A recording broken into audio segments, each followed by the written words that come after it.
The NFL podcast keeps their families wanting more. Welcome to another edition of the Around the NFL broadcast presented by the United States Marine Corps. My name is Dan Hansis. I come to you from a virtual room filled with some heroes. Mark Sessler, Greg Rosenthal. What is up, boys? It's Halloween. You know, we're there. We're almost there. It's a big milestone, Danny. Yeah, I remain I'm concerned that these money drops are starting to shadow real life concerns in my household. So I don't know who's coming up with this stuff, but a little too real for me to be enjoying it. It's like a stranger just scribbling in a yellow legal notepad looking in your window late at night. Basically. That's basically where we're at. Yes, here we are, week 8. How about that? Week 8 of the NFL regular season. We're halfway home, and we're going to go through every game to be played in week 8. We also have our Thursday night football recap, which you could check out, Panthers Falcons. So that's a little separate mini show, but this is the big preview show. We're going to go through every game that's played. And Greg, you got a little sparkle in your eye. You look a little excited. I feel like this is going to be a big show for you. It is, and I've got a big number one pick. Let's just do it right now. It's the Ravens and the Steelers. I mean, this is the best rivalry in the league, unless you count the Seahawks 49ers, and we get that this week too. So it's a great week for rivalries, and it's a great week to kind of find out how different this Ravens team is. I love watching Lamar every week. You guys know that, so I'm happy to have this with the first pick. But I have to admit, they're not the same Ravens this year. And I think this is the game we kind of find out, like, how different are they? Because I don't think you can run on the Steelers. I know the Ravens will try to run, and they'll run fairly well, and Lamar will get his scrambles. But I think this is a game Lamar has got to throw the ball over the top, because that's how you beat the Pittsburgh Steelers. Their secondary has had some problems this year. Their cornerbacks not playing nearly as well, and their run defense is just so good, and the Ravens rushing offense hasn't been nearly the same. That it's got to be Lamar to the outside. It's got to be what we heard in the offseason in terms of speed, in terms of the outside throws to Marquise Brown. Miles Boykin, I think, has had a little juice. Devin Duvernay. There's been flashes. They just haven't thrown the ball that much, and I think this is the week. If you're going to beat the Steelers, it's going to take a big-time effort from Lamar as a thrower. I'm with you, Greg, because I want to be more impressed with Baltimore's offense in general than I have. They've beaten Cleveland, a bad Houston team, Washington, Cincy, and Philly, and they got handled by the Chiefs. Now, I will look at that Eagles game and say the one thing that is not a disappointment on any level is Baltimore's defense. Pittsburgh and Baltimore are like second and third in DVOA on defense, and it looks like it. Baltimore adds Yannick Ngakoue to the mix. Thank you. We'll have that player too. Why not add him to the rotation here alongside Calais Campbell? Pittsburgh's offense has a lot of pick-your-poison scenario weapons to it, but Baltimore has thumped teams left and right on defense. So to me, this is a classic old school AFC North matchup. We know these teams, but I think this is the best Steelers team that we've had in a long time. I really do. I think that they are so ultra powerful. Mike Tomlin is operating like coach of the year right now. So, this is classic stuff. And for me, I'm going to do something special right here. Wait a second. Whoa. I'm going to do something special right here, and I didn't even tell our producers about it. I'm locking up the Steelers, and it's going to be in Baltimore. Whoa. I think they're going to take care of business. I'm telling you why. This Steelers team is a Super Bowl team in waiting. All right. Well, that's very interesting. On the road that's a gutsy lock. I like it, Mark. And the Steelers, geez, I'm trying to make sense of last week's game because I want to just put a blanket over it and say, listen, they went down to Nashville and beat an undefeated team.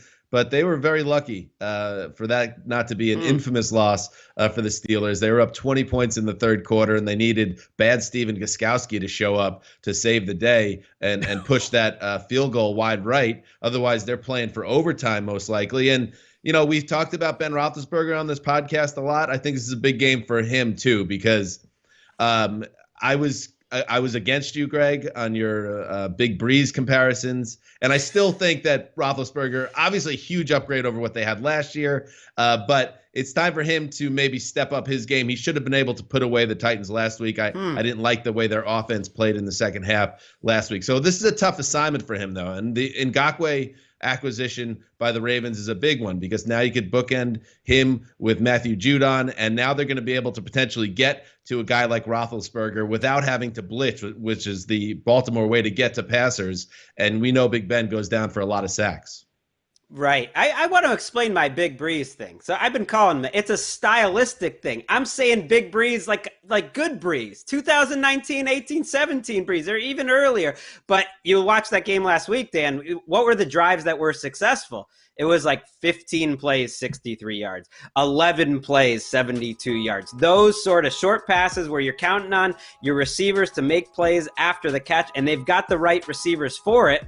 And so I think it's smart. They're just not the bombs away Steelers offense that they were, but they've been pretty effective. You're right, though. This is by far their toughest test. But I like a quick passing offense against this Ravens pass rush. Like, that's how you got to beat them. And Mark mentioned how, the Ravens haven't played any good defense. The Steelers really haven't either, including last week. Titans aren't a great defense. So this is easily the Steelers offense's biggest test this year. Let's pick this game. Obviously, we know where Mark is. What do you got, Greg? I took the Steelers, too, on the old game picks. Check them out. Not a lot of respect for the Ravens. I don't know. This one feels like maybe it is, even against the top defense. Maybe Lamar Jackson reminds people why he's a special player and gets Hollywood Brown involved with some deep strikes. I like the Ravens holding court at home and handing the Steelers their first loss. It's going to be fun. We're just getting started. We'll be right back after this.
Welcome back. All right, the draft turns to Mark Sessler coming off. Oh, I mean, that lock. I'm still in a state of shock. I'm excited. Locking up the Ravens. Who would have seen it? Okay, here we go. Or the Steelers. Well, I actually locked up the Steelers there, Dan. Let's not try to change the narrative here.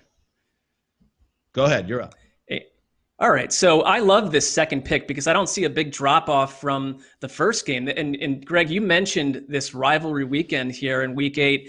And look at this, San Francisco and the Seattle Seahawks. That's where I'm going. You know how I do this thing. I'm about 207 pages in to a pamphlet I'm writing about Kyle Shanahan, who I think is the best coach in the league in coaching around why not just injuries. Make the pages bigger? Why a pamphlet? If it's going to be that that's long, a book. Make it a book. At this point, that's a book. It's over 200. That's a novel. Make it easier for everybody. Like a pamphlet feels like, like edgy and kind of political and disturbing. And that's what I feel about Kyle Shanahan. He is all those things. Highly edgy. And I love the way that he handles injuries. I mean, they have been battered. I mean, right up there with the Eagles. And yet you watched them last week. He's got a third string running back, Jeff Wilson, running for 100+ yards. Jeff Wilson goes out and, hey, sorry, New England, we're going to bring undrafted Jermichael Hasty in. He's going to run for 6.3 yards per carry. This offense, and I mean, it's not a secret, their passing game it originates off the run game. I think that Kyle Shanahan, he's been doing this for years. His father did it, makes life as easy as possible on the quarterback. I just think that this offense, no matter who's in there, he maximizes guys. And I mean, what coach in the league does a better job of using his fullback than Kyle Shanahan and Kyle Juszczyk? I don't know if it's because they have the same name. There's some affinity there. That's it. But I love every little part of this Niners offense. And they have Deebo Samuel's out at this point. He's not healthy, but they find a way. And I think that they are literally the better team than Seattle. They just have not been healthy. I really do. I think that they're 4-3 and they're in last place in the best division in football. But this story is not yet over for San Francisco. Mark, that is a bit of an about face because you have been leading the Seahawks are unstoppable train, and it sounds like now you're saying the Niners are a better team. That's pretty. I just think we haven't seen the Niners at full power. I mean, the Niners have been very banged up. You put all their parts in place, and they've got a better defense than Seattle, and they can do a lot with their offense. I think Mark's right. The 49ers' best right now is better than the Seahawks' best. The 49ers are one of only two teams in the NFL that are top 8 in DVOA on offense and defense. It's the Bucs and it's the 49ers. The fact they've done it with all these injuries, yes, it's a credit to Kyle Shanahan, but they're also like a really top-end team, whereas the Seahawks, every week they have to sweat out that defense. And they've matched up pretty well with the 49ers in the past, but it's like they're letting Russ cook, and that's great. And I know like the fans love it, but I if I was a Seahawks fan, I'd be like, man, I wish they let Russ cook when we had a defense, because this is the worst Pete Carroll defense we've ever seen. And I know they bring in Carlos Dunlap. He's not going to be available this week. That is a good risk-reward scenario. But with Jamal Adams, still up in the air, and the secondary, it just doesn't make sense. They're the worst passing rush team in the league in terms of getting pressure. And if you can't pressure Garoppolo, even without Deebo Samuel, I'm with you, Mark. I think the 49ers will be able to move the ball. Will the 49ers be able to stop Seattle? Probably not. And that's why it should be such a fun game. Yeah. How you like that, Dan?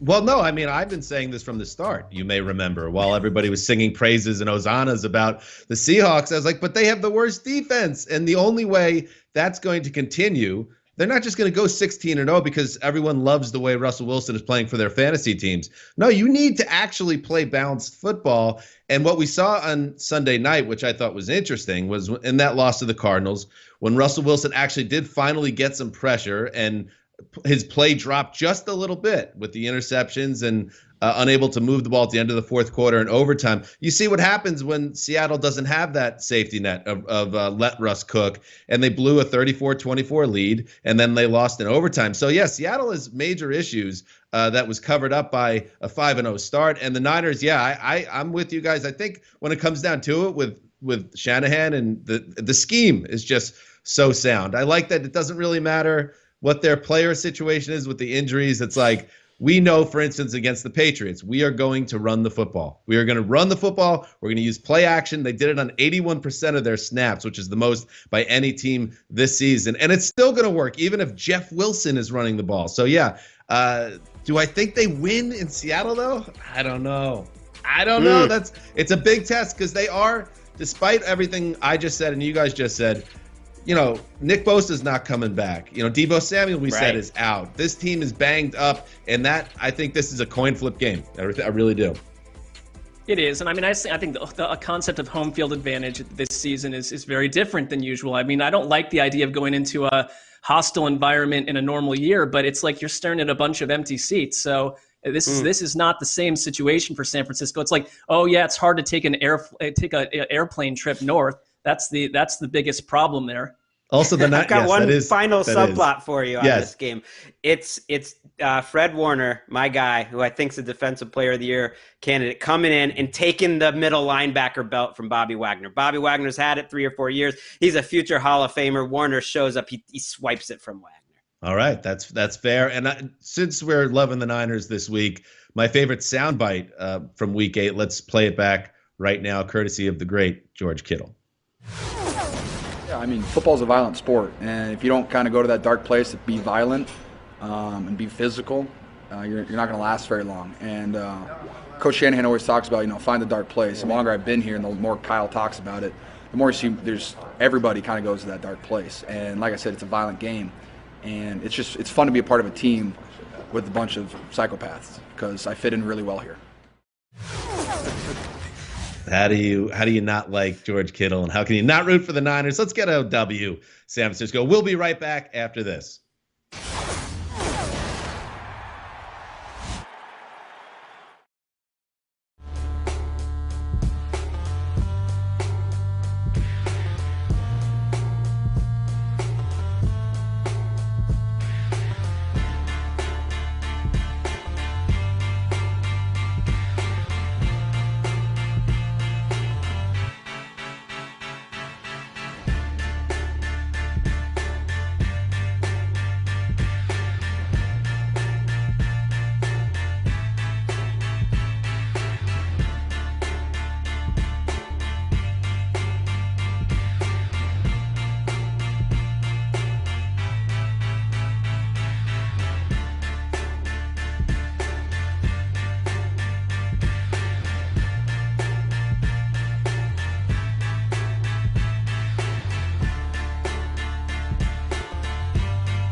All right, welcome back to the show. We move on. What are we doing here? AFC West matchup.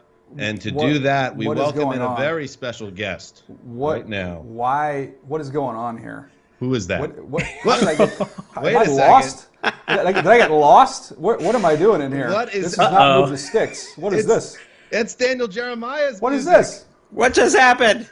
I thought we're taking promos. I told you guys, Dan, Dan, we talked about this. I said I would agree to come on. You guys ask me this every week. I said I will agree to come on, but not with Greg. If Greg's going to be on, I'm not coming on. I'll come on with Mark. I'll come on with Wes. I'll come on with any other cast of characters you have. Yeah. But I get here, and there's Greg. I mean, I feel lied to. So let's set the table here. If people are not aware, and we want to get to Chargers, Broncos, where, of course, Move the Sticks does the color analysis with Matt Money every game for Chargers Radio. But there is an issue here between our podcast and the Move the Sticks podcast. There always has been, but things have really heated up on Twitter in recent days. Let's check out a tweet. This one was sent out by Greg. It's awkward that Move the Sticks will announce every game of Herbert's Hall of Fame career, knowing he ranked Ross Blacklock, Andrew Thomas, and 17 others ahead of Justin Herbert, the rookie sensation for the Chargers, to which Move the Sticks replies, oh boy, I'm the happiest guy in the world to be wrong about this one. Also, to celebrate how well he's playing, I bought you a little something, Greg. I mean, that's a little out of bounds. So it got personal, Greg. And but, you know, in another way, you kind of took a shot at him personally as well. I mean, how is that out of bounds? This is what happened. How is that out of bounds? I'll take it. This is what happened. This is what happened, Dan. Okay. Yeah. Let's go to the back east where you guys will be familiar with this analogy. I got Van Gundy'd. Okay. Me and Dan are involved in a big fight, and then here comes Greg grabbing onto my leg and tries to Van Gundy me. You know, I'm like, I wasn't expecting that. I'm thinking this is going to be like a Charles Oakley type fight, and now I've got a little pest grabbing onto my. Wait a second. Wait, Greg has way better hair than Jeff Van Gundy. In fairness. Yeah. Please. That's true. And I'm like an inch taller than Van Gundy. DJ, I noticed with your response and with your little slippers thing, it's like no one tried to argue the point that I made in my tweet. That you are going to be calling this guy an all-time legend. And you're like, nope, I would have taken Blacklock. I mean, that's me. I'm the NFL draft expert. I'm taking Blacklock over Herbert. First of all, Greg has become what all of us detest. He's a headline reader. So he reads the headline. He looks at the rankings. He doesn't read the reports. Let me go back and read you the report here. This is the Justin Herbert report, okay? Herbert has exceptional size, mobility, and arm strength. Quick feet in his setup, bounces on his toes once he gets to the top of his drop. His motion can be a little robotic at times, but the ball comes out with tight and high RPMs. Has a big arm, but his placement is a little inconsistent. His front side will fly open at times, impacting his accuracy. That can be corrected. He has shown the ability to touch up the ball underneath, make some impressive throws on the run. He's a good runner, builds speed. He's effective on his own reads. Biggest area he needs to improve is the lack of anticipation. He waits too long to cut it loose. According to everyone in Oregon, work ethic, character off the charts. And here it is, Greg. Overall, Herbert has some special physical tools, but needs to play with less caution and learn to embrace an attacking mentality. So that's exactly what Justin Herbert has done. That was the correction that needed to be made. And hats off to Justin. Hats off to the Chargers because he's taken what he was at Oregon and he's improved on it. Let me jump. You're just reading headlines. Let me jump in and I'll play devil's advocate. I don't want to get in the middle of this. Oh, this is going to be tough for you to play devil's advocate here. It's a stretch role. But DJ, the fact that you ranked him a little further back in the pack, and you know you weren't alone. There were a lot of people that had some doubts, minor doubts. If you thought those were easily correctable flaws or things that could be corrected immediately, he would have been near the top of the class. You have to be surprised, especially getting the front row view, to be how incredible he's been right out of the gate. How did this happen? Well, first of all, like I was in responding to Greg, I said it made me the happiest person in the world because trust me. When you're assigned to a team and you work for a team to call 16 games a year, you want to have somebody be fun to watch. And this team with Tyrod Taylor was going to be very conservative, play low-scoring games, kind of rely on your defense. That's fine, but this has turned into one of the more dynamic and explosive offenses, courtesy of Justin Herbert. And the lessons that you learn, and this is, on the scouting side of things, you're going to make these types of mistakes every single year. So you try and figure out what can you learn from it. And one of the things I thought of was when you have when you're playing for a coach that's either a defensive-minded college coach or an offensive line head coach, which Mario Cristobal was, sometimes you can tend to try and rein in some of your quarterback play. You don't want turnovers. You're going to be able to run the ball, play great defense. So you can, for lack of a better phrase, you can take a little bit of their stinger away. Like just be a little bit more cautious, a little more conservative. It worked. I mean, and that's no shot at Mario Cristobal. I mean, the guy won the Pac-12 and won the Rose Bowl. It's a formula that works. But I made the note to myself, next time when you see a guy that's that big, athletic, smart, tough, competitive, while maybe some of the gaps aren't filled in, let's, just be smart about it and say, okay, I think once he gets the opportunity, he'll be able to figure those things out. So that's the lesson that I learned there on that evaluation. DJ, my one concern, because, scouting issues aside, and, you're talking to three bloggers that don't watch a lot of college football, so I'm going to take your word on these things. But, are you going to, now you're sitting on a gold mine here with a quarterback who looks like maybe the next version of Tom Brady. Stop cackling, are you going to turn into like Scott Zolak on these broadcasts as this young man's career blossoms into total stardom? I'm a little concerned about you. Please. Oh man, I saw Zolak when the Chargers lost to the Patriots in the playoffs a couple years ago, and it was a freezing game, if you remember, freezing in Foxborough. And so me and Money come walking out, and normally the radio guys, it's kind of a cool little fraternity. I've learned this over the last couple of years, but everybody's just real kind to one another. We do appearances on each other's pregame shows, and you get to know a lot of these guys, especially inside the division. You see them over and over again. We passed Zolak, and I think it was right before the game, in the hallway. And it was straight game face, not going to acknowledge us, straight ahead, we do not exist. And it was everything that I imagined it would be ahead of time. It was fantastic. No one has told Zolak that he's not on the Patriots anymore. All right, look, I want to hit the I want to close up this feud, hopefully, between Rosenthal and Jeremiah. But since we're talking this game, Chargers, Broncos, let's touch on the Broncos real quick here, DJ. And Drew Lock, another guy that a lot of high hopes for him this season. It hasn't panned out. Are you worried about him watching his tape so far this season? Well, I mean, you still see some of those glimpses. He just hasn't been consistent.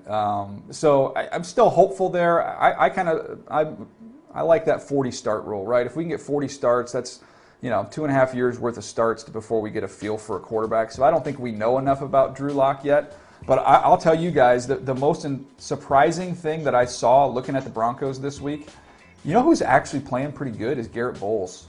How about that? Amazing. I mean, he's played really well. I mean, and for all the heat that he's taken, and them not picking up his fifth-year option, all those things. If you look, I watched a cut-up of all their, 10-plus runs, 10-plus yard runs. And if they're either running left behind him or they're running right and cutting back and getting to him, he's played really well. Last week was an embarrassment for the Broncos, but man, they have a lot of juice on that offense. I'm still not giving up. I'm fascinated by this game because both these teams are better than their 2-4 record, I think. And whoever wins, I think, is kind of a sneaky playoff contender because the Broncos have a lot of juice. They're really well coached on defense. Last week was an embarrassment. And DJ knows it's nothing personal. I'm just saying, when it comes to Herbert, what Herbert is thinking every time he's in one of those little calls with DJ, they talk to the radio guys. He's thinking, this guy had me below Andrew Thomas. I think Andrew Thomas just gave up another sack, actually, and this guy has me ranked behind him. And I do have a little problem of people jumping in our mentions, these little DJ fanboys at our network, Giardi and Brent, they come in here after he does the slippers comment, and they're like, oh, howitzer, score one for DJ. I mean, are you kidding me? I came in with a machine gun. He's giving me free slippers. Those things look comfy. I'm fine with that. Give me a break. Greg remembers every slight just to warn you. That is very on brand, Greg. I love it. You're opening up the war. You're saying, bring more of these people at me. I enjoy it. Yeah, this is what I've learned. You know what I've learned? This is why my feud with Dan has been a good training ground for this, Greg, because I made a Twitter mistake with Dan, which is I replied with my comeback. So I replied, I didn't retweet. So when you look at it, you're like, man, Dan hits me, and look at all the retweets and all the mentions and all the buzz. And then I reply and I get no juice because if they don't follow me and Dan, they're not even seeing it. So now I've tried to use the power of the platform and just bring the full force of the army at you with a retweet. So I'm learning. You've got to get those Twitter 12 or 13 Move the Sticks along. Listeners on your side. That's your army. Wow. I'm just I glad can bring to it see at you too, DJ. I'm not always nice. I'm just glad to see that Sessler jumped in here because I was wondering, having been on the line where you guys were getting ready to go on the air, and watching him trying to figure out something that probably all 4 of my children could have figured out in 30 seconds, how to make his microphone work. I'm just happy Mark was able to join us for this conversation. It was a little dicey there for a minute. Yeah, I'm dealing with a technical apocalypse in my house, and times are tough. And it's the green button, Mark. It's the green button. The red button turns you off. The green button is what turns you on. That's how this whole thing works. Well, thank All you. right. Well, DJ, you've acquitted yourself quite well here. Good luck. I heard you're starting up a podcast. We'll see how that goes. And thank you for joining the Around the NFL podcast, which also is on television. This is great. I don't speak German, so I just hope all your fans see me there, and nice to see you.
Welcome back to the broadcast. It is time now for Road to Victory, presented by the United States Marine Corps. I am up, and I'll tell you what, Mark, this used to be easier when the Browns stunk. You know, we would just leave the draft. We'd always leave it to you, and you'd go grab them in the back of the round. But now when I look at the slate, I can't just overlook the best games of the week because Cleveland's involved. And I wouldn't expect you to do the same thing with the Jets, but we certainly don't have to worry about that right now.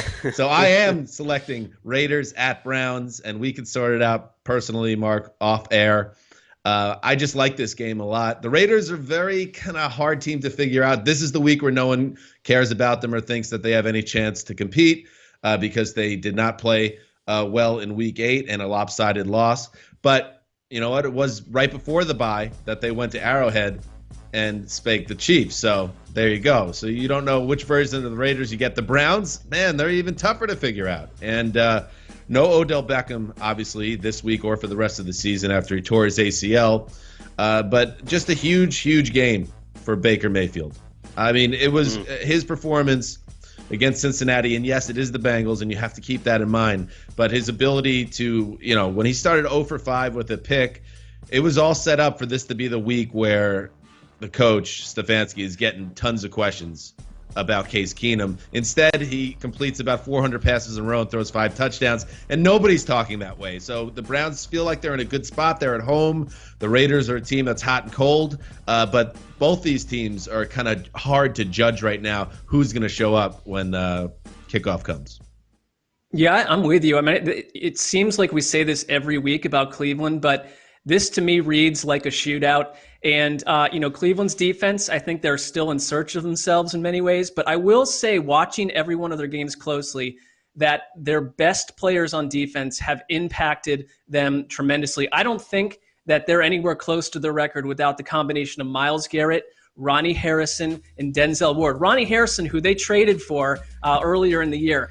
You look at the two Bengals games, Myles Garrett's strip sacks of Joe Burrow completely opened the door to those wins. Last week, Myles Garrett strip sacks Joe Burrow. It's recovered by Ronnie Harrison. Leads to a Browns field goal. The Browns win that game by 3. Week 2, Garrett strip sacks Burrow at the Bengals 1 yard line. It's recovered. The Browns score a touchdown. They win that game by 4 points. These shootouts do not come out positively for Cleveland unless these players on defense are creating these turnovers. They don't do a lot well as a unit, but they do that. And I would point to the Colts game also when Ronnie Harrison picked off Phillip Rivers on a 47-yard pick six. They won that game by 9, and the Colts had the ball at the end. So, for a unit that is, maligned and verbally kind of taken apart by critics, understandably, these guys and Myles Garrett, you mentioned a Defensive Player of the Year candidate and Fred Warner. Myles Garrett right now is the leader in the clubhouse for that award because of these game-changing plays. I'd still go Aaron Donald, but those would be my top 2. I love this game because there's a lot about this season that feels familiar, and these two teams are different. I think one of these teams is going to make the playoffs. I think they both have a good chance, and so this sets up as a big one. You're right, Mark. It sets up as a shootout, but can Baker Mayfield keep up in a shootout? Again, a lot of last week's throws were his first read, well-called plays. He gets to it. I think that could be there this week again because he's playing a bad Raiders defense. The Browns have played a lot of bad defenses, and so I think he can keep up in a shootout. But it got me thinking. I got a comp for you. I don't know if you're going to like it, Mark Sessler. You know who Baker Mayfield reminds me of the more and more I watch him? He's a little bit of like a Kirk Cousins with a stronger arm. Like if everything's okay and set up for him, it's there, and he can run an offense, but it's a little bit of a system guy. He's not going to make too many plays off structure, and if the pressure gets there, it can go a little like haywire, and there's these little brain just blips. But against a bad defense like this week, he puts up a lot of numbers. Yeah. Well, I think, the comp works because, the same coach operating Kirk Cousins last year, and you see a lot of the same stuff. I thought you were going to go like Eric Hipple or something. So I'm not that disappointed by the comp, but I think he's got a little bit more to offer in the kind of flair and the exciting plays that I don't see from Kirk Cousins. But, last week, you're right, Dan, this was an important game for Baker Mayfield because had that gone south, the questions would have been ceaseless about bringing in Case Keenum. And here's the thing, because, I think like a lot of people were all on the fence with Baker. Maybe this is a shootout, but maybe this is another game where Baker doesn't play well, and then all that criticism and that questioning comes back. He's just kind of a hard dude to figure out. Maybe he's definitely a better actor in commercials than Kirk Cousins. I think he has more charisma, that's for sure. He's got more charisma. You know who's getting me more excited watching him, though, is Derek Carr lately. Like, I kind of trust the Raiders just as much in a shootout. He's playing more aggressive. They threw more deep balls over the last 2 weeks than they did in the first 4 combined. Like, they are embracing what they are, which is an offensive team, and they're getting a lot healthier. They should get Trent Brown back this week. They're getting Bryan Edwards back. There's a lot of guys on injured reserve who might come back for the Raiders, and so I think it's going to be tough for that Browns pass rush to get to Derek Carr. Myles Garrett needs a little help from those other guys who are making a lot of money too, Ogunjobi and Olivier Vernon. All right, that was Road to Victory presented by the United States Marine Corps, and what a fine game that will be. I'm happy about the placement in the draft there, Mark. Again, that was not personal. You are now up after I've taken the Browns off the board, so how do you react to that? Yeah, I'm slightly annoyed with what you did there, but we can, like you said, we can sort that out off the air, not on NFL Network. I'm going to go. There are a lot of good games this week. This is probably one of the better weeks out there. I'm going to go Rams at Dolphins. I mean, why not sign up for a chance to see Tua in his first NFL start? And I know that they love the idea of giving him the bye week to prepare, but you've got Aaron Donald on the other side. I want to ask you, though, I think it's time that we go and do something a little different and play one of our favorite games from our podcast. All right. Ooh. And that is, what's more likely? And I'm going to pose a question to you guys. Okay. What's more likely? All right. For this Dolphins team, the 3-3 Dolphins turn ultra frisky behind the electric Tua and snatch the 7th wildcard spot, making Greg Rosenthal's loins tingle as he observes their rise on Game Pass, or a schedule packed with the NFC West, the Chargers, the Chiefs, the Raiders, reveals that Miami is still basically an average outfit in need of another big season before they start to think about January. I like that you're kind of catching that I'm digging this Dolphins team. Again, something that's different. I think it's more likely that they got to wait a year and they're closer to 8-8. Because to me, 8-8 with this roster and Tua at quarterback is a victory. And the AFC is so deep that they're going to need to win games like this. But this is our first chance to see if Tua is an upgrade. I don't think enough conversation about the change from Ryan Fitzpatrick recognize the possibility that this offense is going to look very different, short passes, using Tua's athleticism, and that there's a chance in the long run without turnovers that actually it's better for this Dolphins team. I'm not saying that's likely to happen, but I think there is absolutely a chance. We've seen Justin Herbert and Joe Burrow, how ready for the NFL they are. Now we get to start seeing if Tua is ready as well. Yeah, I'm going to just go optimistic because it'd be more fun that it puts them in the race more. They're looking for the Herbert lift, and that is capital H, capital F.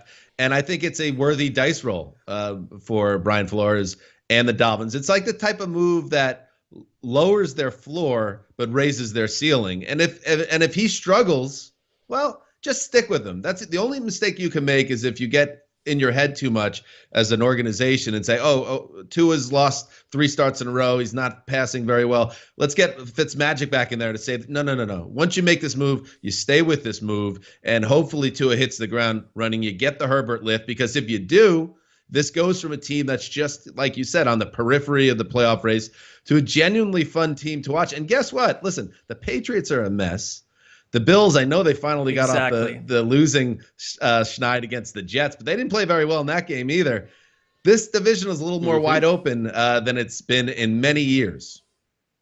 Yeah, I'm with you. I love that Brian Flores basically said that he told Tua, just be yourself. Don't worry about being something else. Just be who you are. And this is an electric player. And, Dolphins fans, sneaky, have gone decades post Dan Marino with an absolute dearth of non-talent at quarterback. And I mean, you had a nice little run there for a bit with Ryan Tannehill, but that was the old average milquetoast Ryan Tannehill. Tua is someone that could completely change this franchise for years and years to come and change the life of Brian Flores and every assistant coach on that team if this thing works out. So I cannot wait to see how this goes. Except for that outside linebackers coach. I don't think he has any business being in the league. I don't know who that is. I don't know if that's a position. All right. I'll throw out a what's more likely. How about this? What's more likely? The Rams offense with Sean McVay at the controls improves and gets back to being seen as one of the NFC's best units in that regard. Or this is now a defensive team and the Rams win because Aaron Donald, he leads the way and they win a bunch of games 24-17. It's more likely that the offense leads the way because I think they kind of are already. I mean, they're ranked higher in offense than defense and DVOA. I think people are missing that there's not a lot of flash on this offense. There's a lot of efficiency. Darrell Henderson is one of the best young running backs in the league right now. They are blowing holes open for him. They're a team that plays at a slow pace, so their yards aren't that big. But in terms of yards per rush, in terms of yards per pass, Jared Goff is near the top. Darrell Henderson's near the top. They don't make a ton of mistakes. They're a little boring. I'll give you that. Like, it's not as fun as those old Rams team, but to me, they're deadly efficient. And yeah, they got the superstars on defense. It's a nice combo. And I don't know if they win this week. I think it's a coin flip game, but I'm going to give the win to the Rams and that the offense does play pretty well. That's a great answer, Greg. And you backed it up with some data. You showed the receipts, as they say. I guess it is. I'm thinking back. Remember in the good old days where people gathered and people went to stadiums and there were no masks. And I believe it was a Rams-Vikings Thursday night game. It was like peak Jared Goff, Sean McVay era. I think this might have been early in the 2018 season. And he's just bombing away, and Brandon Cooks is streaking down for 70 yards for touchdowns. I guess I miss that version of the Rams offense, but I guess you could say they are more efficient, and as long as they're winning, this is fine. Well, their identity under Sean McVay is going to have to stay offense. I loved how they played with pace against the Bears and caused disruption with quick snaps and, caught Chicago off guard. I mean, I feel like this is part one of this new Rams offense. And maybe part two is the second half of this season or even next season, where, this is a different attack than it was in the past. And I think that shows a lot of flexibility by Sean McVay. I think that Super Bowl loss caused a lot of introspection, and he came out with a completely different looking attack. I do see them go to sleep at times, though, in the passing game. There's been a couple misconnections with Goff and Kupp, and when that's not the case, when they're on, they're still very dangerous. But I don't know if I can really count on them week to week on offense yet. All right, we'll be right back after this.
All right, let's move on. Greg, you're up next in the draft.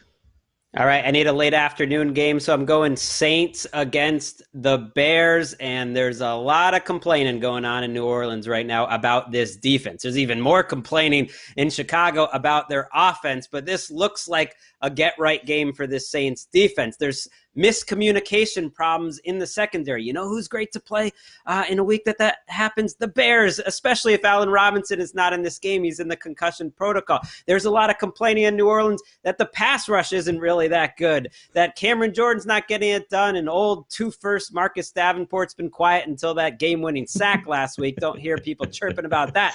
Davenport Greg's a Saints fan, by the way, everybody. It's official. I'm not really a Saints fan. I'm trying to say that you should get off Davenport, but you know what? This is a matchup they should win because the Bears' offensive line has been dreadful this season, and every defensive line is winning against them. And that's why I feel really confident the Saints defense falls out and they get a win on the road, and that's why I'm locking it up. Ooh. I'm not waiting around. Ooh, I like that. And spicy. We're going to take a look at the lock of the week standings later, but let's give some respect to Greg. He is 7-0 to start the season. So when he's locking up, the Rainmaker locks a team up right now. It's best you pay attention. Cash money. Yes, you should pay attention.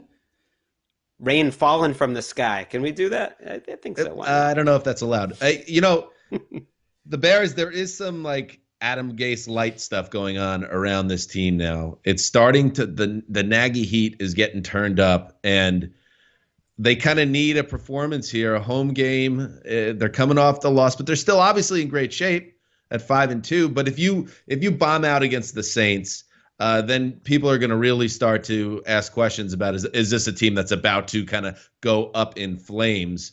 So that's what I'm looking for. I know Nick Foles is never going to turn this into an explosive offense. They don't have a ton of big-time players, especially if their number one wide receiver isn't involved with the game plan. But find a way to get this offense going, Matt Nagy, because that's what you were hired for.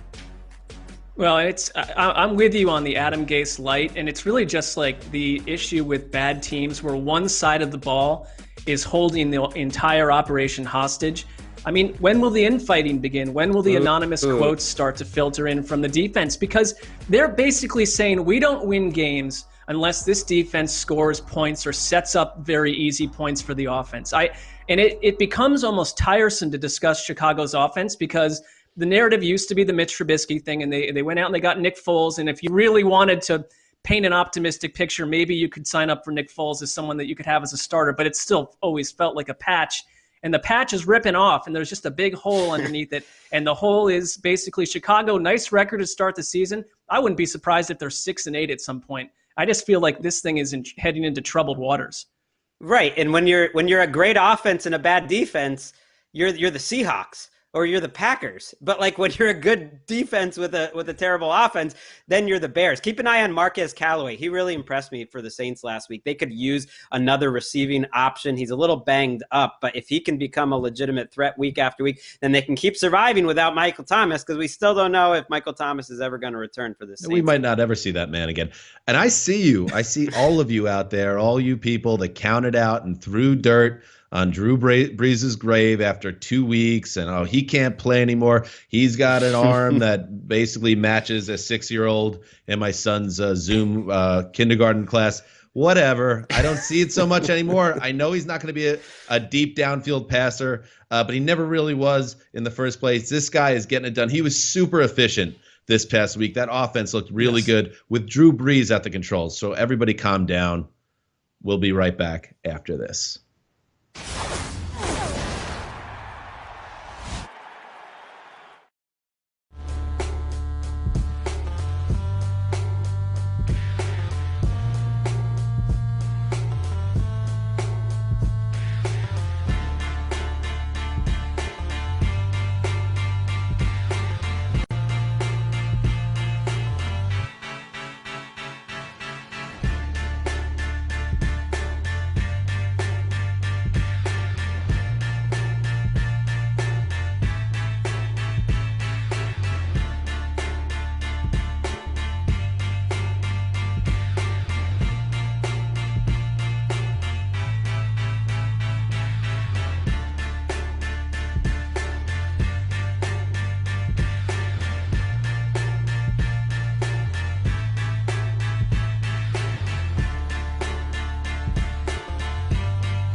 Welcome back, Greg. It snakes back to you. Well, earlier in this show, you took the Browns from Mark. I'm going to go ahead and take the Jets from you. You didn't see that coming. No, I didn't. Chiefs, That's Jets. a gift. What are you doing? It's early.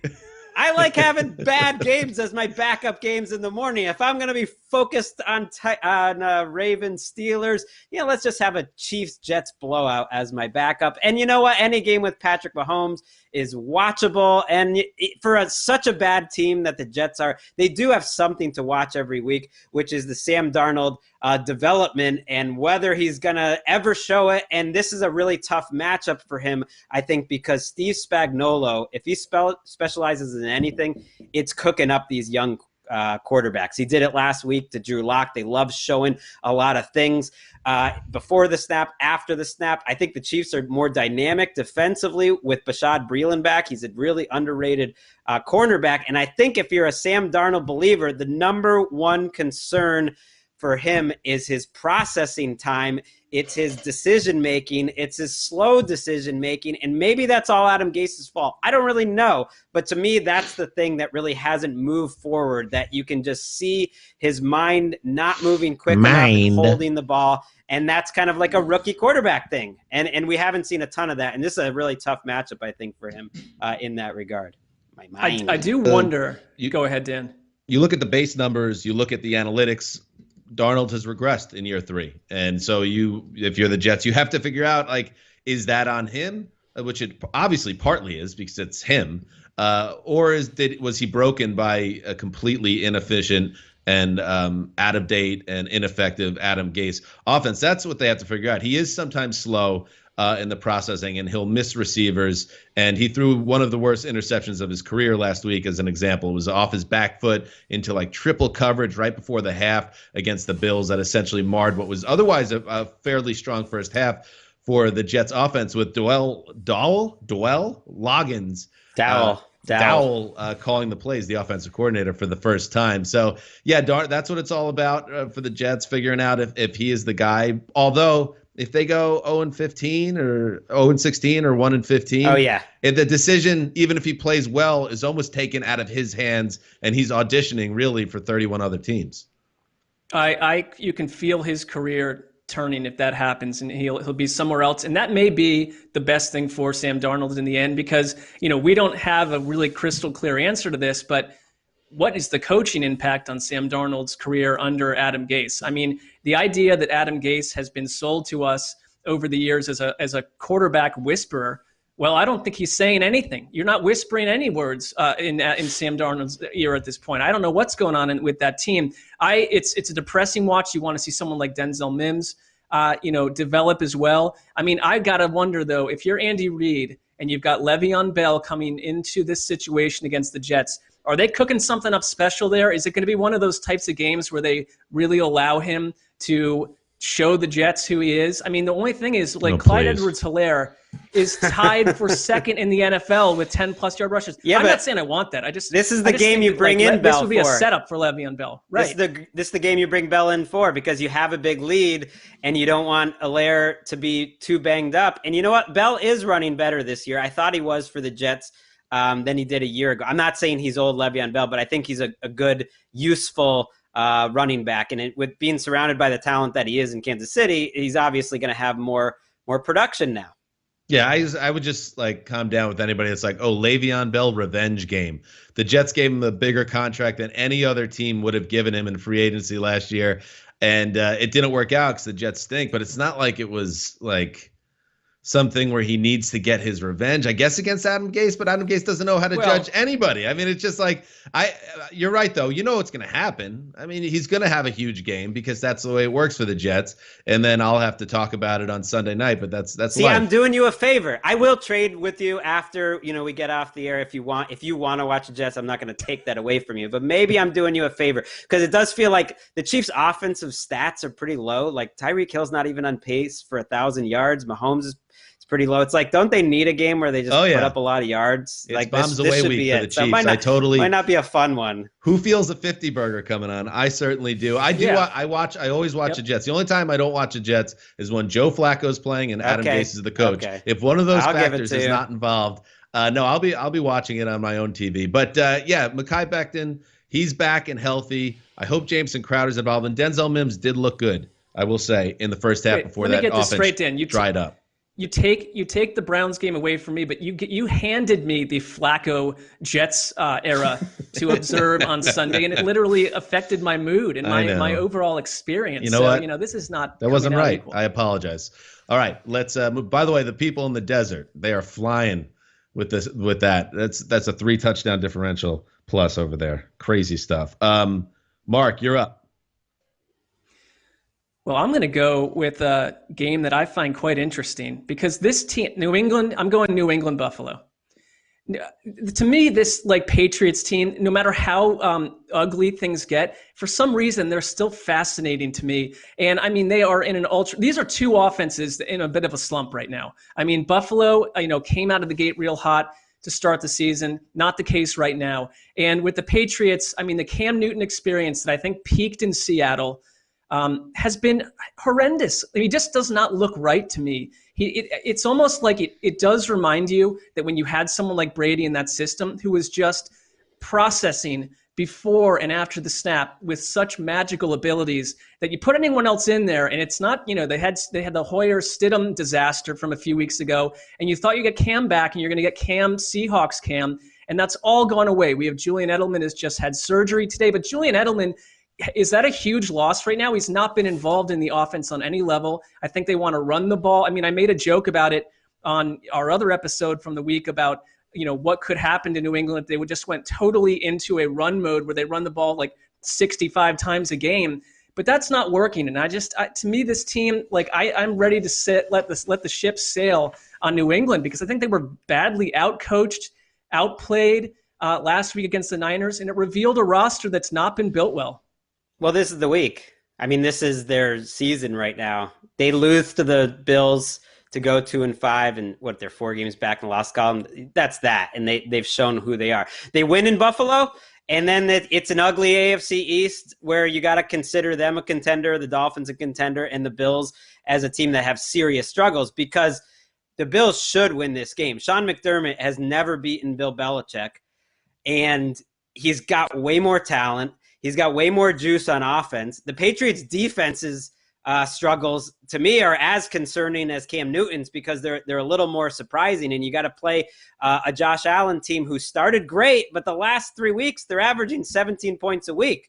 The only teams that are worse than them right now over the last 3 weeks are the Patriots, a nice matchup, the Jets, no surprise, and the Cowboys with their rotating quarterback. So it's like the Bills off, and the Bills haven't been playing great defenses either.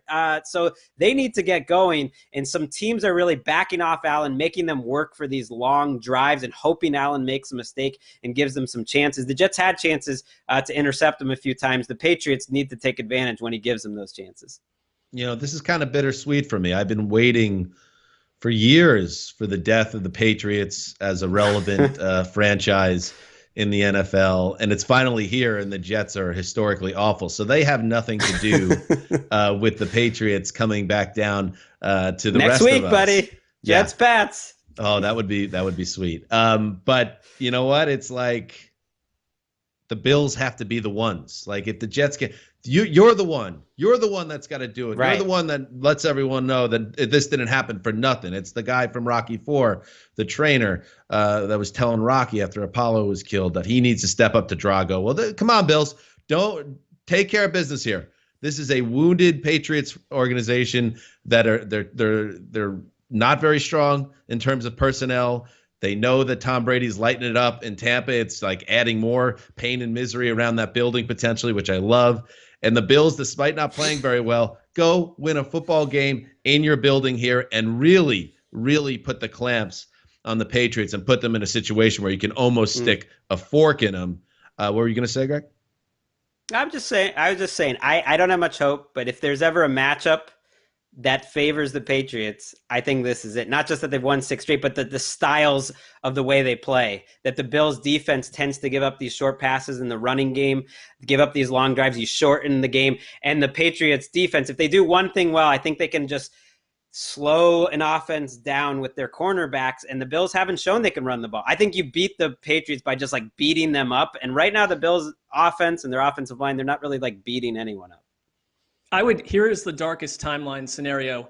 Sam Darnold, as the season progresses here, starts to show something, and he takes out New England. And by then, Bill Belichick has already spoken to Cam Newton and said, you're going to do a favor for me. You're going to continue to throw interceptions and not touchdowns. I'm going to set you up financially for life. You're going to have a high-rise, penthouse apartment in Foxborough for the rest of your life. things are going to look good. You got to take a bullet here for me, and we're going to reverse engineer this, allow the Jets to beat us twice. We will go on into the end of the Are we in our week second 17 against the Patriots Jets. fantasy of the week for Sessler? How did we get here again? I'm just saying that other one Mark feels is a less secret realistic. a Patriots fan. Remember, Wes used to like the Patriots because Yeah, Wes Mark loves greatness, loves so them. that makes sense. Now I Mark like is into Belichick, it. I do. He likes bad Patriots think teams. It reminds him of the Browns. If they ever, tanked for Trevor and they got 4 or 5 weeks into this thing and said, we know how to win, but we also know how to lose better than anyone. Good coaches would know how to lose a game better than anyone too. So Belichick, secret edge, Dan. Okay. But Stephon Gilmore, by the way, looking at his phone in between series, seeing if he's been traded yet. Maybe Stephon Diggs sneaks behind him a couple of times. I love the Bills here. I love it just for the fact that they're a better team. I love what it represents if they win. And that's why I'm going to lock up the team from Western New York to put the Patriots underground for 2020. And that brings the draft over to the old Zeuser. Oh, that one caught me by surprise. Don't you hate when that happens? All right. Yeah, you don't pack these breaks in and suddenly you're scampering for. All right. Let's go with Tennessee at Cincinnati. How about that?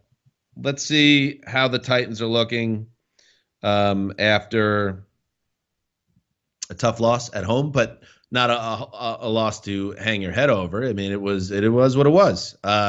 A game where you fell behind 27-7. And then once you figure out a way to get a couple stops and get your offense on the field, you damn near tied the game. And a big issue for the Titans against the Steelers was third downs. They could not get off the field. I think Pittsburgh was 13 of 18 in that game. And that led to just a destruction in the time of possession realm. And that's ultimately what got the Titans beat. So I don't take that as a loss like, oh, time to take restock and what we think about the Titans. I still think is a very good team, and I think they're going to take care of business, obviously, in Cincinnati. But you know what? Joe Burrow makes these games interesting. This isn't watching late period Andy Dalton or who are some of the other ham and eggers that played when Dalton wasn't in Cincinnati.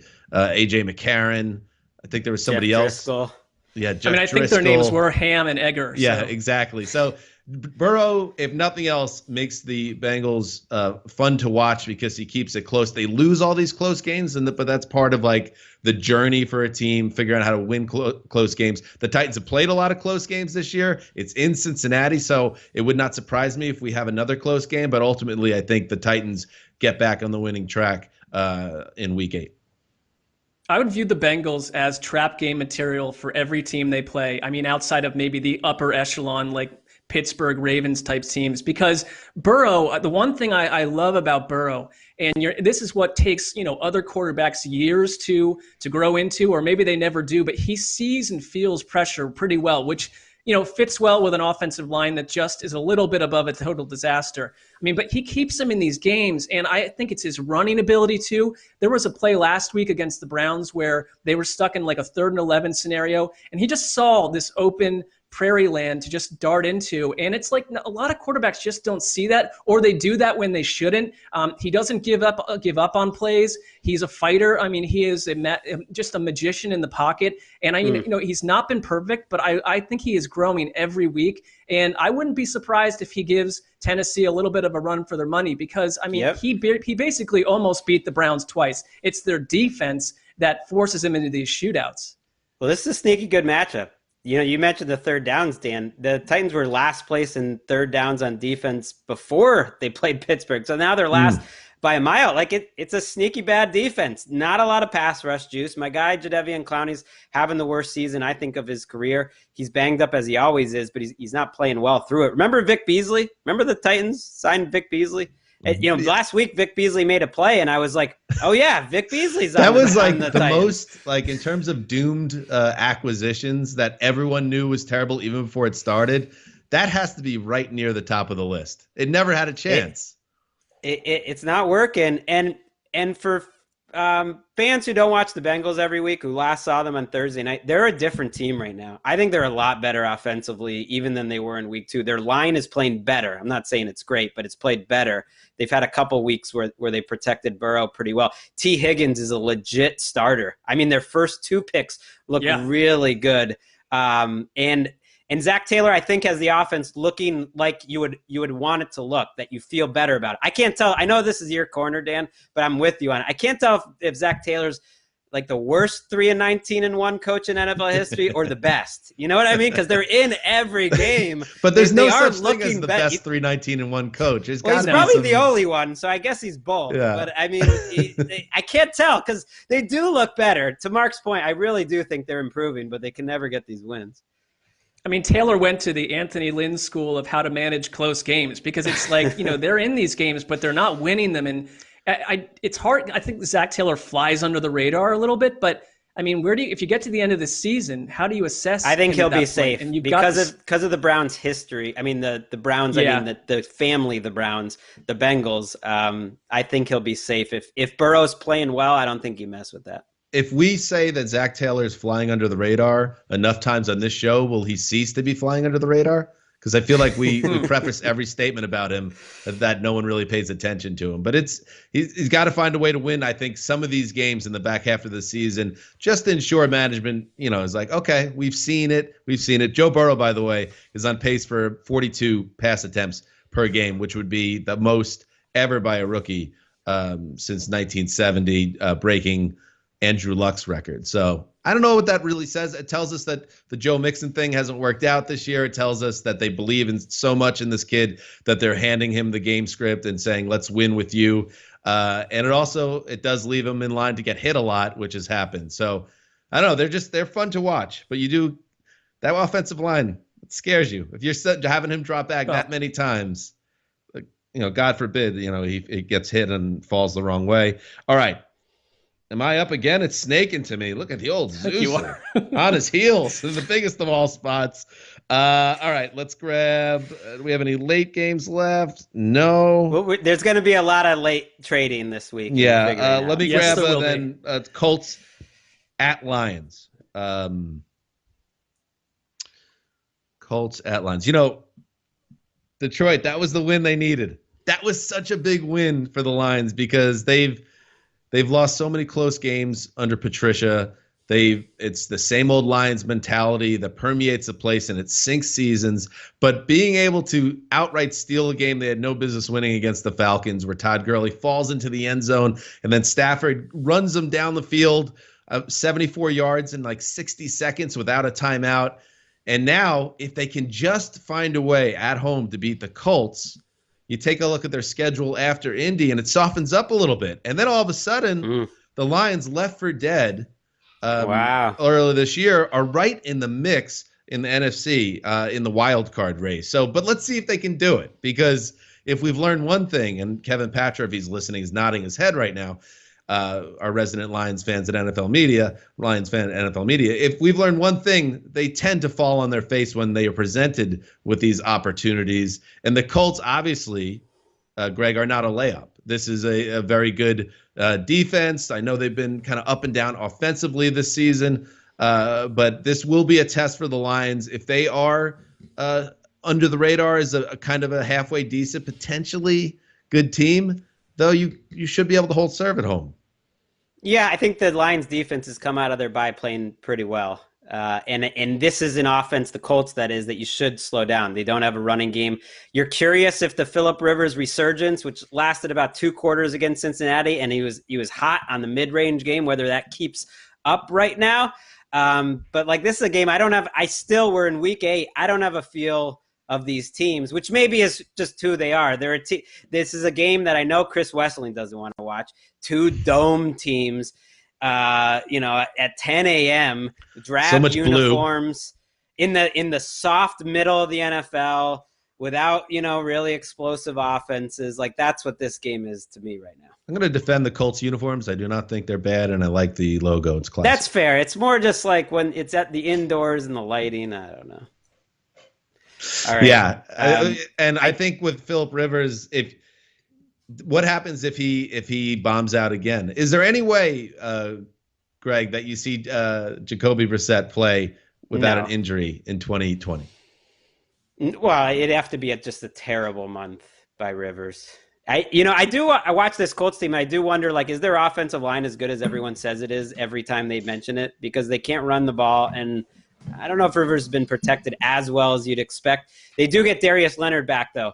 I think that the games without Darius Leonard for the Colts defense showed you why he is one of the more valuable defensive players in the league. They kind of just weren't the same. And they're getting healthy in a few spots. Like Michael Pittman might be back. Kamiko Ture, this speed rusher I like. Like the Colts are one of those teams that have a lot of guys coming back throughout the season, so that should make them a little bit better. They should win this game. Give the Titans a run. I like the Lions. I think they're going to shake it up. We'll be right back after this.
Welcome back. Mark, where are you on the Lions bandwagon, by the way? I know you were on a burro, a donkey, trying to catch up to the bandwagon. You abandoned in week 2. Were you able to hop back on, or did it pull away and leave you in the dust? Well, I mean, it's picking up steam, but I mean, you're the one that suggested that I was on like a slow animal. I said I was going to take a vehicle and follow the bandwagon, and the vehicle is swift. It's catching up. I'm about to jump off the vehicle, kind of Indiana Jones style, into the back of the bandwagon and find a seat there. I'm firmly involved. What about the other people in the national media, like Amina Kimes? There are a few of you that were talking big about the Lions.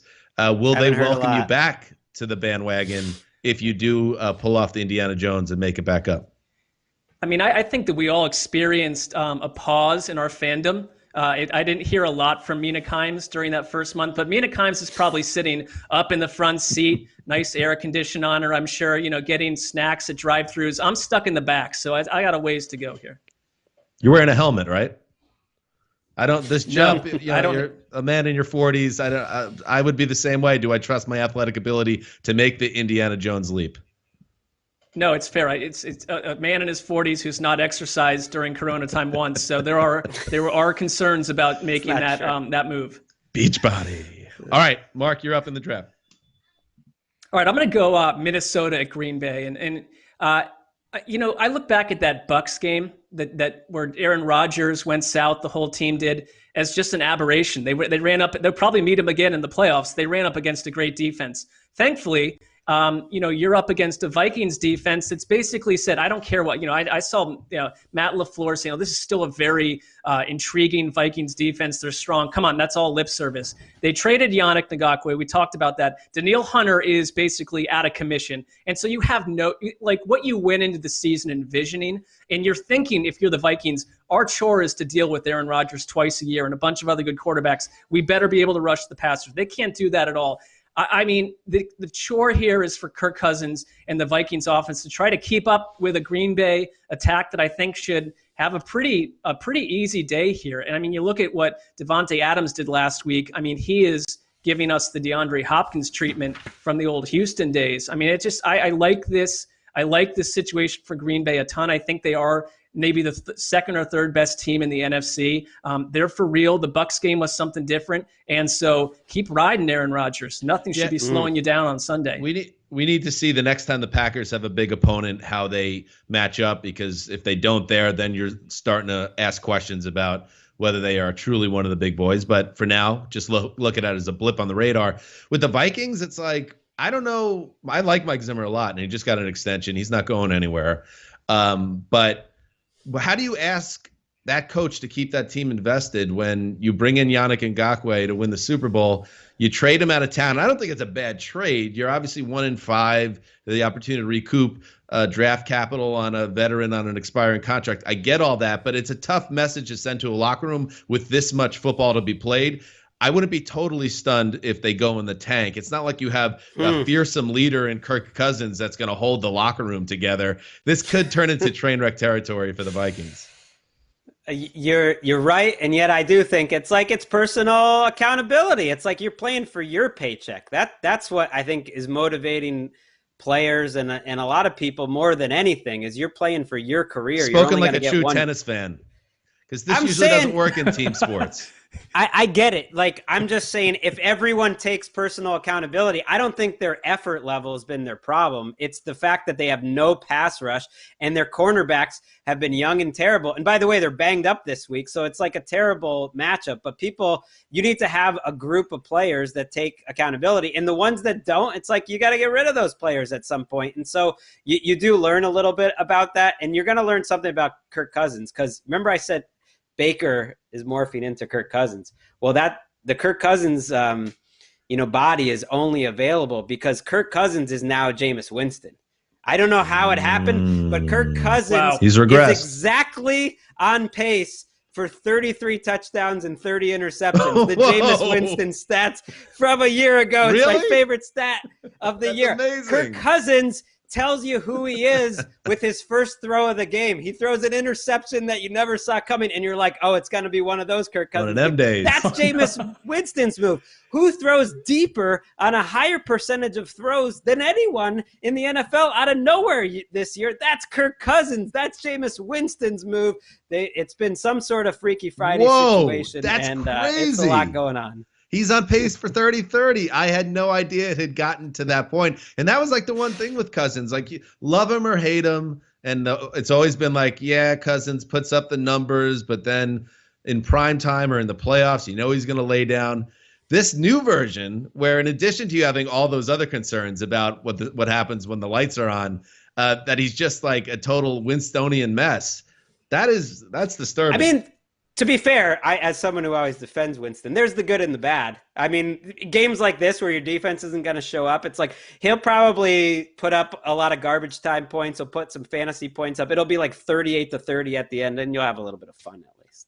I do wonder if Justin Jefferson winds up being, I know because the quarterback situation, he probably doesn't have a shot, but this is an offensive rookie of the year type performance from Justin Jefferson. I mean, his numbers have been incredible every week. Take him off the offense, and what is Kirk Cousins then? I mean, that is one thing to build on. I would wonder if Kirk Cousins, I have to look at the salary stuff, but I mean, is he still in their long-term plans? I mean, this feels like a team heading into a pretty ferocious rebuild, at least on one half of the ball.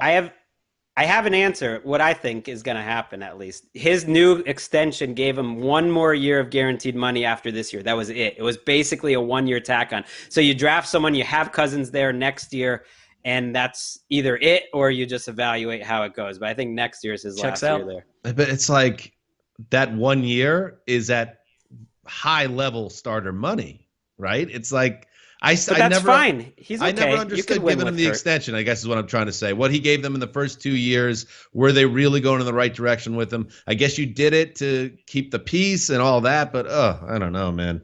And Greg, you seem to, your body language, my take on the Packers, no reason to worry about them until they lose against the big team again. Are you either completely confident in them right now, or do you see them as a bit of a flawed contender? Well, I haven't been a fan of their defense, but I'm not going to kill them for that one game. I think it was a matchup game where the Bucs defense just won that, and they're just so good. When they can put up the points they do without Aaron Jones on the field, or without David Bakhtiari, or without Devontae Adams at points this season, like I trust them to be in it against the NFC contenders because their offense will be too good. All right. Good stuff. Let's close up the draft and hit the primetime games. Good draft, guys. Ooh. Good stuff. I enjoyed it. Fun draft. Let's start with Sunday Night Football. Dallas at Philadelphia. Maroon. I mean, we don't need to dwell on this. We were banging on about with Connie Fox on Tuesday's show how we got to stop it with these primetime games in the NFC East because it feels relentless. And then I sent a link to you guys, a story I read about, television ratings, and like the Arizona Seattle game from last week did a third or 2/3 of the audience that some random NFC East game did the year before. And that's what it ultimately comes down to. People watch these teams, so we just have to swallow it and deal. But Benny DiNucci might be playing in primetime. That's where we're at, Mark. Benny DiNucci, who's taken a lot of snaps this week. I think part of the reason that the ratings will still skyrocket is because it's a little bit of a Patriots factor. I mean, big chunks of the country love watching a Cowboys team spinning into total chaos. And it's pretty amazing where we are now with this team compared to where we were 3 or 4 weeks ago. Where, I mean, how many people on their fantasy squads have Zeke Elliott and CeeDee Lamb and guys like this thinking, you're going to ride these guys into your championship round. They've all gone mute. They've all been muted. And the offense has completely fallen in on itself. The defense is a total disaster. It's hard to watch. The spinning into chaos thing has its limits, though. Like, it's a good conversation during the week, but when you actually have to sit and watch the team and they're getting beat 25-3 by the Washington football team, I don't get much joy out of that. They would have flexed this game out. If Dalton had been hurt the week before and given them time that they knew Ben DiNucci was starting this game, they would not have put Ben DiNucci in primetime. I believe that. And you never see the Cowboys get flexed out, but I think they would have just for the good of like the NFL. Because all you got to do is blitz this line into oblivion. They were the worst team in the NFL with Andy Dalton. And it's just opposing defensive coordinators are just blitz against this terrible offensive line. Now you're going to do that against DiNucci with a pretty good defense. I think the last 5 minutes of that Giants-Eagles game will go down as the most important 5 minutes in the NFC East this year because the Eagles snuck that game out, and now the reserves are coming. Dallas Goedert, maybe not this week. We'll see. Jalen Reagor, Miles Sanders, Jason Peters. Like they're coming back. The Eagles snuck out that win. Now they get, DiNucci, and they're going to be a real team. They're going to say I think they can get to 8 wins, something like that. They'll be a real team, and that'll just be the NFC. You're right. They've got Dallas. They've got their bye. They've got the Giants. Take care of business. You're 4-4-1, and some of the jokes about the NFC East will stop applying to Philadelphia. But if you look at the rest of their schedule, they're going to have to be a legitimately good team. Right, but they're getting players back. They're getting a lot of players back. That should matter. I like watching Carson Wentz this year because it's so frenetic and all over the place. And post 54 Carson Wentz, those last 6 minutes, I was on a text chain with Giants fans Thursday night last week, and I said, watch out, guys. This guy, he might get you in these last 6 minutes. And sure enough, he throws 2 touchdown passes, throws for 137 yards, and steals that game away. And he still has stretches where he misses open receivers or throws a bad pick. But then the last couple of weeks, you see it. You see that guy is still there, and he's making plays. And like Greg said, Goddard returns. They start getting some guys back, Jalen Reagor. This idea that the NFC East will be won by a team that's going to go with 6 wins or something, it wouldn't stun me if the Eagles right the ship and they're not going to go crazy, but 8-7-1. And that's like, okay, sure, that won the division. That's where we're at, though. This is real bad. If the Eagles somehow blow this game, if Benny DiNucci goes off and they lose this game, this will be the lowest the NFC East. We might already be there, but like the darkest moment for the NFC East. If there's an ugly like 12-10 game, DiNucci wins. I mean, yikes. If that happens, I would say put our podcast on pause and dial in Philadelphia Talk Radio as soon as possible.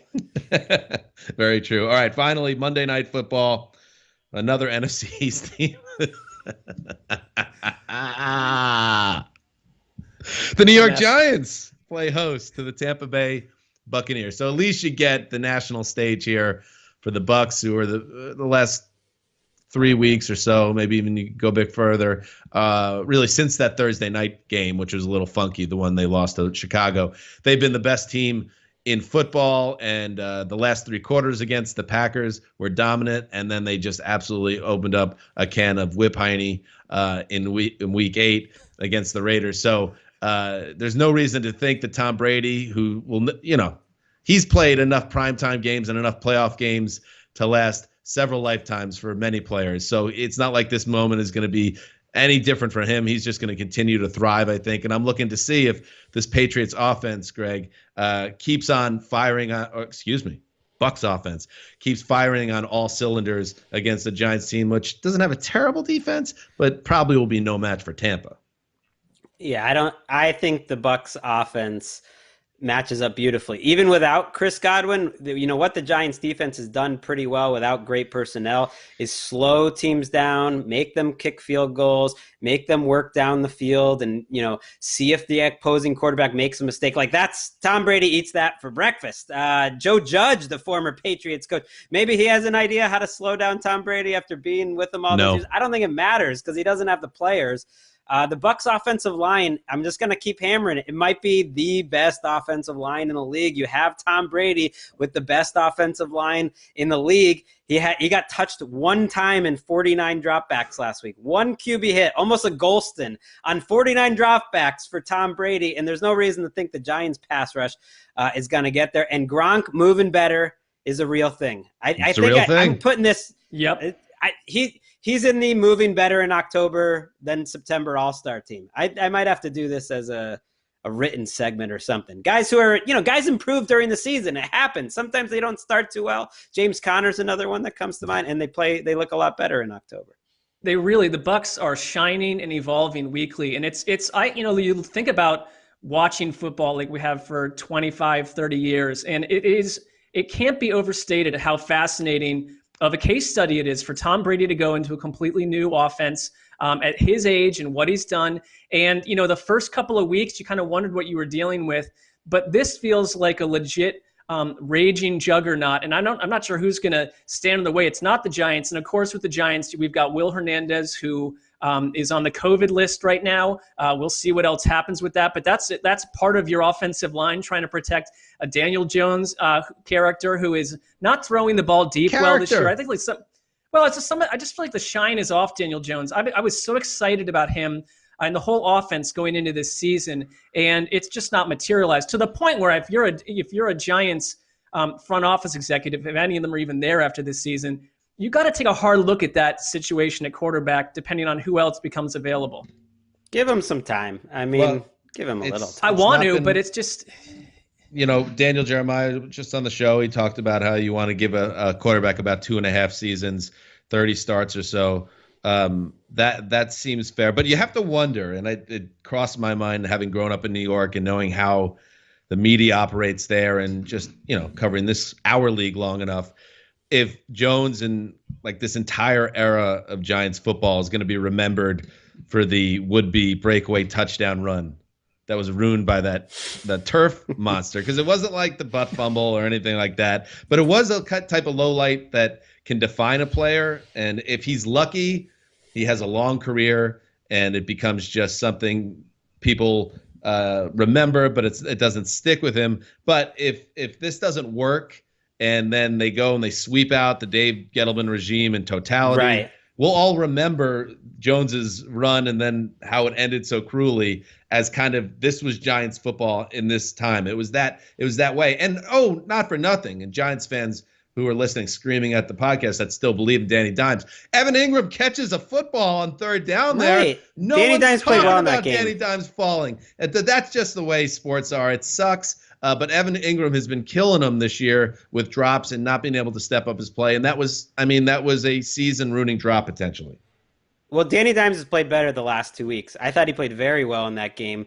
The run, it's funny. It points out the thing that people don't notice, that Danny Dimes is one of the fastest quarterbacks in the league. He does not have the running instincts, so I'm not putting him anywhere near the top 5 rushers. But he's got speed. He's got good throws. I think he's played pretty well the last couple weeks. That Thomas is killing them. I mean, you take a tackle number 4 overall. To me, that's a bigger Gettleman indictment if that doesn't turn around than anything, especially when you got Jedrick Wills and you're in Mekhi Becton and Tristan Wirfs. They all happen to be hitting like the top tackles. There were supposed to be 4 great tackles. 3 of them look amazing. One of them is getting Danny Dimes killed. Yeah, and you don't have tackles that in year 4, this first-round tackle evolves into a functional tackle. Ooh, I got one for you, though. DJ just brought up Garrett Bowles, who we've kind of killed for 2 years. Well, that's true. He's been incredible this year for the Broncos. But I would look at, you look at the Joe Thomases and the Mekhi Bectons, it's like you kind of know right away that they're your functional starters. I'll tell you one reason you're not going to get a Daniel Jones 70-yard scamper that ends up in dirt. I'll tell you right now, Devin White, I thought the game he played last week was amazing. And there's a couple things he does athletically, closing speed to blow up guys in the backfield from 18 yards away. There aren't that many players that can do that. And so this defense is just so functional, and they're studious, and they're kind of remind me of the offense kind of growing each week. And think about the butterfly effect, just circling back to Tom Brady before we close things out. Think back to about entering week 16 of last year. The Patriots with Brady were steaming towards another playoff bye and obviously the AFC East title. Over in Tampa, Jameis Winston had been up and down as he always is, but it was up enough where I remember Bruce Arians, clearly remember Arians, or there being a report out there entering week 16. I think it was ahead of a Saturday football week 16 game for the Bucs. He's not going anywhere. Winston's still the guy. Then Winston totally bombs out in that Saturday game, bombs out again in week 17 with the pick 6 to end the season, and all of a sudden they sour on him finally. Meanwhile, with the Patriots, they lose week 17 to the Dolphins, lose the bye, then go to lose the game to the Titans, and that sours the situation in New England and paves the way for the divorce of the Patriots and Brady. All these things had to conspire together to get Tom Brady now in Tampa with the best offensive line in football, with all these skill players, with Bruce Arians. Butterfly effect, man. I've got an addition for you on this one too. The Raiders, John. The Bucs did it to you again, John Gruden. If Jameis Winston hadn't played that well, Tom Brady's leaving New England no matter what. I'm 100% convinced in that. Keep telling now. Yourself. He'd be a Las Vegas Raider. The Raiders would be lighting it up with Tom Brady. That's what I bet. All right, good stuff. We'll be back on Sunday night to recap every game we just broke down. And yes, if you catch this during the weekend or a little later, just know that the Thursday night recap also up, where we go over Panthers and the Falcons. Okay, there we go. Got it out. This is Dan Hansa signing off for the old boss, the quiet storm, Daniel Jeremiah. Thank you, buddy, for stopping by. Till Sunday.